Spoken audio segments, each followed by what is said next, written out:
तो 2024 आते आते नीतीश कुमार की पार्टी जदयू टूट जाएगी, बिखर जाएगी, बर्बाद हो जाएगी। पूरा का पूरा गेम पलट गया है। अब नीतीश कुमार अपने ही पार्टी में सर्वमान्य नेता नहीं रहे, क्योंकि अपने फैसले से ही नीतीश कुमार ने इतना अल्टा पलटी किया है, इतने बार वो पलटी मारे हैं, इतने बार वो बदले हैं कि उन्हीं के नेता उन्हीं के पार्टी में असहज हो गए। अब भाई आप कल तक महागठबंधन किए हुए हैं, अचानक से आज आपको पता चला कि आपको भाजपा करना है, फिर कल पता चला आपको महागठबंधन करना है। तो ये शीर्ष नेता है, इनको तो जवाब नहीं देना होता है, लेकिन जो विधायक है, जो मंत्री है, जो किसी जगह के जिला अध्यक्ष है, जो प्रवक्ता है, उनको वो बड़ा असहज हो जाते हैं, उनको जवाब देना मुश्किल हो जाता है। ललन सिंह जब से राष्ट्रीय अध्यक्ष बने हैं, फिर से पार्टी में गुटबाजी जो है वो बड़े स्तर पर हावी हो गई है।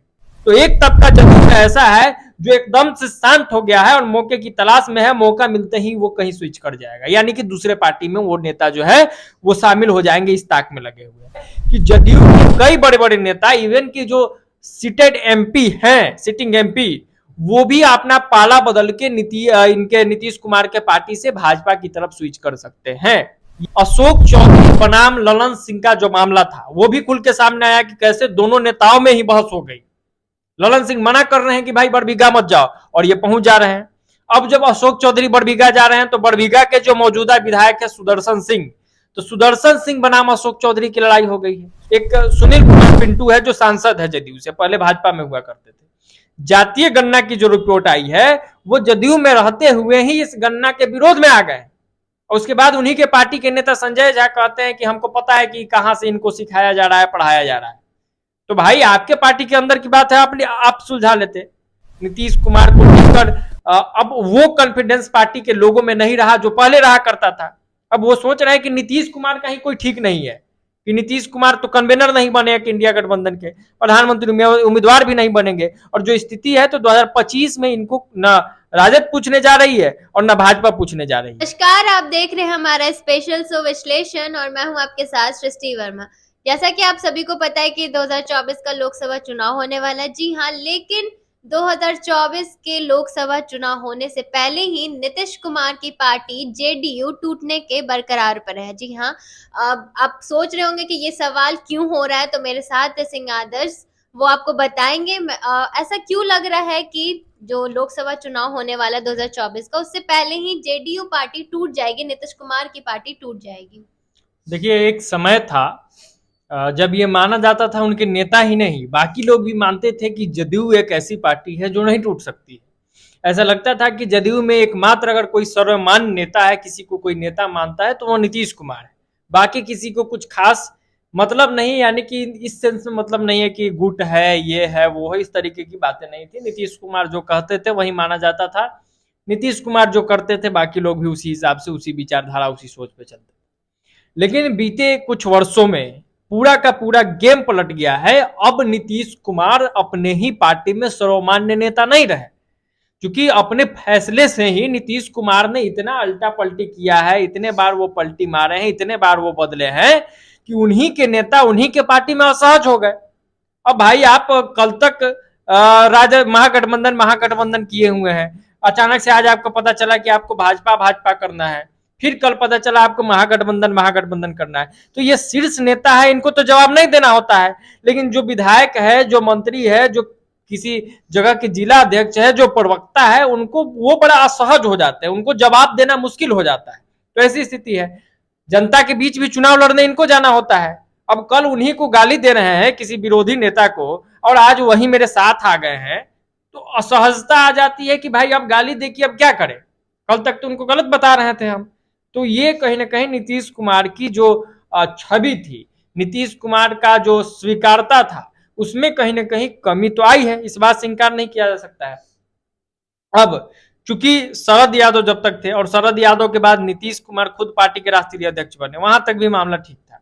जैसे ही इन्होंने आरसीपी सिंह को पार्टी का राष्ट्रीय अध्यक्ष बनाया, उसके बाद जब केंद्र में मोदी के साथ ये जाते हैं, मोदी गवर्नमेंट में मंत्री बनते हैं आरसीपी सिंह, उसके बाद से जदयू की कहानी और पलट गई।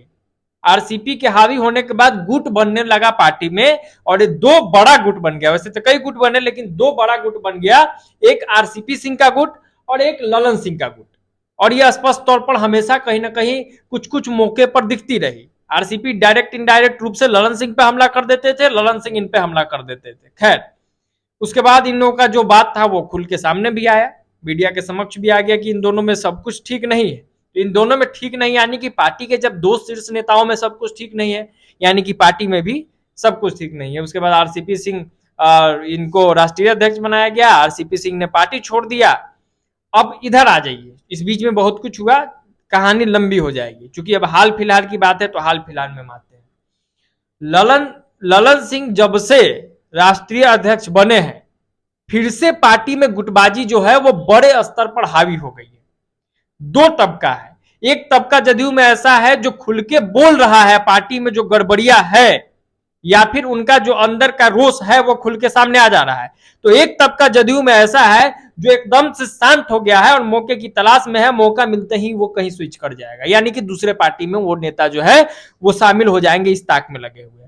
और हमने तो पहले ही दावा किया था और कई पार्टियां भी दावा कर रही है कि जदयू के कई बड़े बड़े नेता, इवन की जो सीटेड एमपी हैं, सिटिंग एमपी, वो भी अपना पाला बदल के इनके नीतीश कुमार के पार्टी से भाजपा की तरफ स्विच कर सकते हैं, या फिर कई लोग जदयू के इनके चिराग पासवान के संपर्क में भी है। पहला चीज। दूसरा, समय समय पर आपने भी कई खबर किया कि गुटबाजी दिखता होगा, जिसमें अशोक चौधरी बनाम ललन सिंह का जो मामला था वो भी खुल के सामने आया कि कैसे दोनों नेताओं में ही बहस हो गई। ललन सिंह मना कर रहे हैं कि भाई बड़बीघा मत जाओ, और ये पहुंच जा रहे हैं।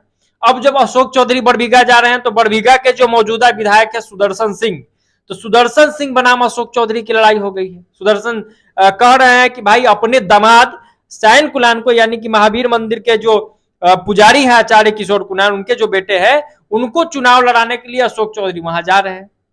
तो एक बड़ा गुटबाजी ये है, क्योंकि जदयू में अशोक चौधरी का अपना बड़ा कद है, ललन सिंह का तो कद है ही। दूसरी अभी की गुटबाजी हाल ही में जो उत्पन्न हुई है, एक सुनील कुमार पिंटू है जो सांसद है जदयू से, पहले भाजपा में हुआ करते थे। जातीय गणना की जो रिपोर्ट आई है वो जदयू में रहते हुए ही इस गणना के विरोध में आ गए, और उसके बाद उन्हीं के पार्टी के नेता संजय झा कहते हैं कि हमको पता है कि कहां से इनको सिखाया जा रहा है, पढ़ाया जा रहा है। तो भाई आपके पार्टी के अंदर की बात है, आप सुलझा लेते। गोपाल मंडल हालांकि फैक्टर नहीं है, मानते हैं, लेकिन गोपाल मंडल ने कुछ किया, इस बात का रिएक्शन अशोक चौधरी मीडिया में आके देते हैं। ये सब तो पार्टी फॉर्म का चीज है ना, कि उनको बाहर निकालना है, नहीं निकालना है, उनके खिलाफ में बोलना है कि नहीं बोलना है। तो ये हुआ। तो कुल मिला के गुटबाजी बड़े स्तर पर जदयू में हावी हो गई है। नीतीश कुमार को लेकर अब वो कॉन्फिडेंस पार्टी के लोगों में नहीं रहा जो पहले रहा करता था।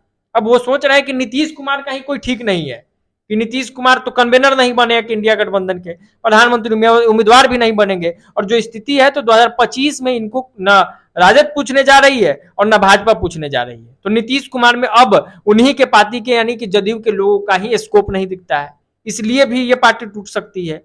और कहीं ना कहीं अब सबकी अपनी महत्वाकांक्षा हो गई है। इतने दिनों से सबने सेवा किया है, सबकी इच्छा थी कि नीतीश जब थोड़ा बैक होंगे तो शायद हमको आगे कर देंगे, शायद हमको आगे कर देंगे, शायद हमको आगे कर देंगे। लेकिन नीतीश कुमार इतने तेज निकले कि किसी को आगे नहीं किए, सबको उलझा के रख दिए हैं। और इस गेम को कमोबेश हर नेता उनके पार्टी का समझ लिया है। तो ऐसी ही स्थिति रही। तो 2024 आते आते नीतीश कुमार की पार्टी जदयू टूट जाएगी, बिखर जाएगी, बर्बाद हो जाएगी। यानी कि जो जदयू और जो नीतीश कुमार और उनके चाहने वाले ये दावा कर रहे थे कि नीतीश कुमार प्रधानमंत्री बनेंगे, नीतीश कुमार विपक्षी एकता के सूत्रधार बनेंगे, वो पहले ये तय कर ले कि नीतीश कुमार की पार्टी बचेगी भी या नहीं बचेगी। अब इंडिया गठबंधन वाला तो मामला समझा ही दिए थे कि कैसे शिफ्ट हो जाएंगे। सांसद ही, जब सिटिंग सांसद को ही आप टिकट नहीं दे पाएंगे तो क्या करेंगे आपके साथ रह के? कुछ नहीं करेंगे, तो वो भी पाला बदल देंगे। तो एक बड़ा नुकसान हो जाएगा ना पार्टी को। तो जदयू बहुत बड़े स्तर पर टूटने जा रही है 24 से पहले, और नीतीश कुमार इसको संभालने में, गुटबाजी को रोकने में, अपने सांसदों को ये भरोसा दिलाने में अगर कामयाब नहीं हुए कि भाई आप रह जाइए, हम आपकी कहीं ना कहीं व्यवस्था कर देंगे, विधायकों को भरोसा दिलाने में अगर कामयाब नहीं हुए, पार्टी नेताओं को भरोसा दिलवाने में कामयाब नहीं हुए, तो काम गड़बड़ हो जाएगा। हालांकि नीतीश कुमार लगे हैं, पहले उतना मीटिंग नहीं करते थे, अब मीटिंग भी कर रहे हैं। तो यही पूरी कहानी थी कि हमने बता दिया कि जदयू कैसे टूट जाएगी। आगे के वीडियो में भी किसी दिन हम विश्लेषण करके और विस्तार से इसको समझाएंगे, कुछ कुछ पहलू को, जिससे ये कंफर्म हो जाएगा कि जदयू टूटने जा रही है। तो आपने देखा जो एक सवाल उठ रहा था कि 2024 से पहले क्या नीतीश कुमार की पार्टी यानी जेडीयू पार्टी टूट सकती है, तो हमारे जो सहयोगी सिंह आदर्श थे वो आपको विस्तार रूप से बता दिए कि ये सवाल क्यों उठ रहा था, और जी हाँ, टूट सकती है। तो फिलहाल के लिए इतना ही, आगे की खबर के लिए बने रहिए हमारे पेज के साथ, तब तक के लिए धन्यवाद।